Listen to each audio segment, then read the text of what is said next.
Breaking news mga kaps, mga guys, mga kababayan, tungkol dito sa issue no ng pagkamatay ni Paulo Tantoco.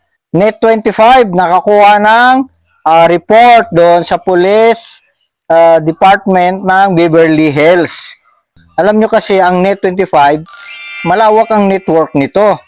So sa iba't ibang panig ng mundo, meron itong mga correspondent.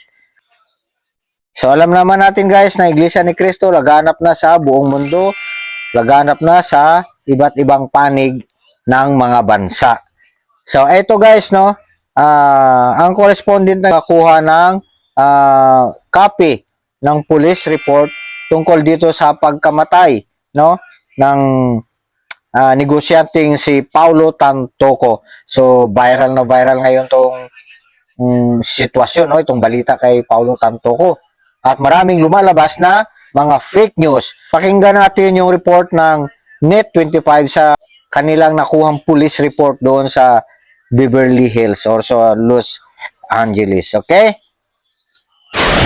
Ito ang kopya ng kumakalat na report ng Beverly Hills Police Department kaugnay sa kaso ng pagkamatay ng negosyanteng si Paulo Tantoco sa isang hotel sa Beverly Hills noong Marso.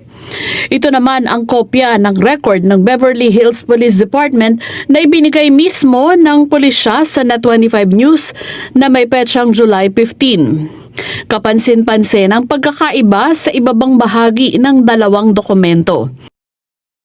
Sa mga kumalat sa social media, binanggit sa incident report ang suspetsa na nasawi ang biktima sa drug overdose at ang mga nasumpungang paraphernalia na nakita sa lugar. Binanggit din ang sinasabing mga kasama ng biktima, kabilang si First Lady Lisa Araneta Marcos. Ang impormasyong ito, tinawag na fake news ng Malacanang. Ang sinasabing police report na naipost sa Facebook ay isang malaking kasinungalingan.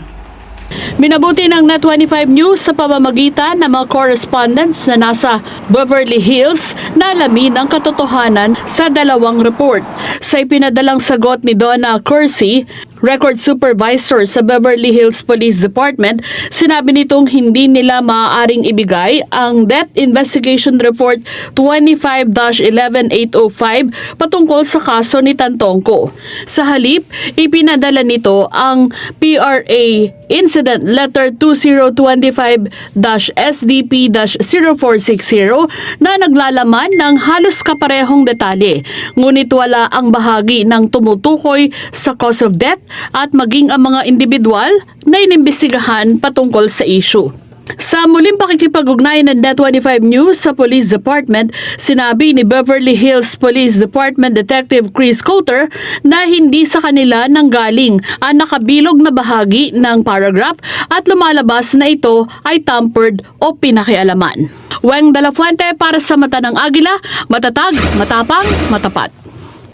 So eto naman ngayon guys, pakinggan natin yung pahayag ni Yusek Claire Castro doon sa ginawang press briefing kanina lang, na meron din silang nakuhang report sa LA, no, doon sa Beverly Hills Police Department sa pakikipag-ugnayan nila sa Department of Foreign Affairs. So, ito guys, no, sinasabi niya kasi magkaiba daw talaga ito doon sa pinakalat at sinasabi niyang fake news, no, na kumalat sa social media na ang pinagmulan nito ay si Mr. Tiglao. So ito guys, panoorin natin yung pahayag ni Yusek Claire Castro. May announcement lamang po tayo. Nakipag-ugnayan po ang Department of Foreign Affairs sa pamamagitan po ng Philippine Consulate in Los Angeles. At sa kanilang nakuhang report, sinasabi po dito ang ilang bahagi at aking babanggitin. Some of the terms used in the purported letter were not in line with the BHPD's standard language and protocol. BHPD would not include terms such as suspected to be drug overdose, suspected to be cocaine, and summoned to BPHD.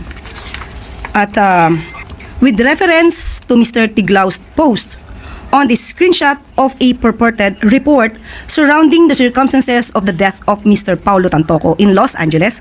The Philippine Consulate in Los Angeles had verified with the Beverly Hills Police Department on the veracity of the alleged report and found that the police report posted by Mr. Tiglao was altered.